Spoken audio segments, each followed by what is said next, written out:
Assalamualaikum warahmatullahi wabarakatuh. Saat ini saya ingin berbagi tentang pengalaman hidup yang baik diambil, yang jelek kita buang. Saya bukanlah orang yang sempurna, karena kesempurnaan itu hanya milik Allah Subhanahu wa Ta'ala. Pemirsa, saudara-saudaraku sekalian yang berbahagia, kita ketahui tidak ada seorang pun yang mau lahir di dunia ini dia bisa memilih apakah dia menjadi seorang wanita atau dia menjadi seorang laki-laki. Nah, ketika manusia itu lahir di dalam dunia ini dan takdirnya dia menjadi seorang wanita, dan itu harus kita jalani sebagai makhluk yang Tuhan ciptakan dan hidup di dunia, ya kita harus berdamai dengan keadaan, menerima takdir dan kodrat sebagai wanita itu sendiri, dan jangan menyesal menjadi seorang wanita. Wanita yang tangguh adalah wanita yang kuat menghadapi segala cobaan hidup ini, bahwa wanita itu memiliki kelebihan-kelebihan yang unggul dalam hidup. Tapi melihat kodrat wanita itu sendiri, kita sebagai wanita harus kuat, kita harus mempunyai karakter sendiri. Bagaimana karakter kita bentuk? Yang pertama adalah kita mempunyai harga diri. Harga diri adalah salah satu kita bisa menjaga nama baik kita sendiri.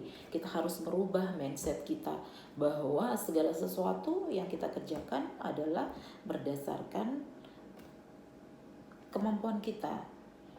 Kita sadar bahwa masih banyak ada kekurangan-kekurangan di wanita itu sendiri, tetapi setidaknya kita harus bersyukur tidak semuanya kekurangan-kekurangan itu menjadi kelemahan kita. Tetapi kalau kita melihat, mohon maaf, saya perspektifnya secara Islam, bahwa ketika seorang wanita itu memiliki pekerjaan di luar, dia juga jangan lupa kodratnya dia sebagai seorang ibu ketika dia sudah menikah, kodratnya sebagai istri ketika dia sudah menikah. Nah, kadang-kadang ini dikesampingkan ketika seorang wanita itu sudah memiliki penghasilan sendiri, apalagi penghasilannya itu lebih besar daripada penghasilannya laki-laki. Kalau orang sini bilang itu banyak orang bilang pandang enteng ya, seperti itu. Nah, itu harus dikesampingkan. Kenapa? Tugas seorang wanita yang harus dijalani suka dan tidak suka adalah ya pada saat dia bangun tidur, masakanlah suami saudara, kemudian anak-anak saudara harus perhatikan, rumah juga harus diperhatikan. Memang kadang-kadang orang berpikir bahwa kok kita seperti jadi pembantu ya. Itu ada pemikiran dan penafsiran orang yang berbeda-beda, dan saya tidak menyalahkan orang ketika berpikir itu, tapi secara pribadi saya mengapa saya melakukan perbuatan-perbuatan atau rutinitas-rutinitas seperti itu, karena saya meyakini segala sesuatu yang saya jalani adalah ibadah. Apa sih yang kita cari dalam hidup ini? Kalau menurut pendapat saya, yang saya yakini menurut agama saya, bahwa suami itu adalah salah satu jalan menuju surga kita. Kenapa? Ketika kita memutuskan menikah dan mencari imam yang baik menurut kita, berarti segala sesuatu ya kita harus menyesuaikan.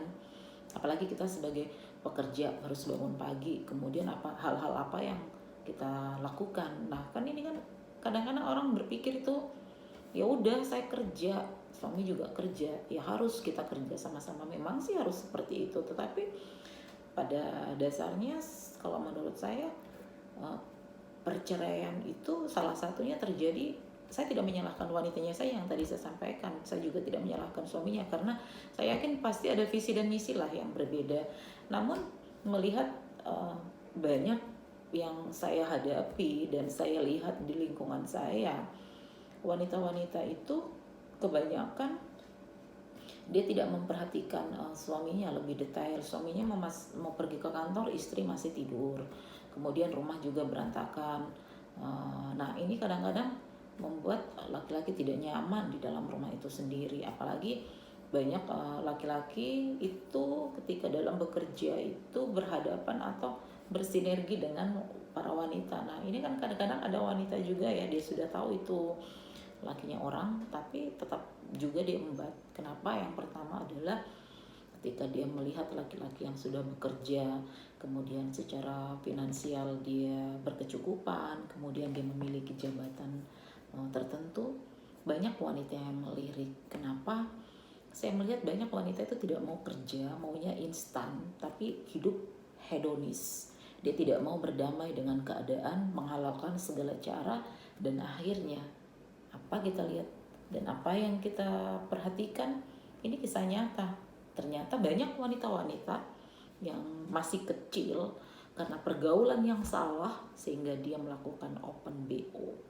Nah, open BO ini sangat miris sekali ya, yang dilakukan masih anak usia 14 tahun, 16 tahun. Sehingga negara harus ambil alih bagaimana melakukan pencegahan-pencegahan terhadap generasi-generasi muda agar tidak menjadi borok dan tidak menjadi sebagai contoh-contoh yang akan menimbulkan generasi-generasi seterusnya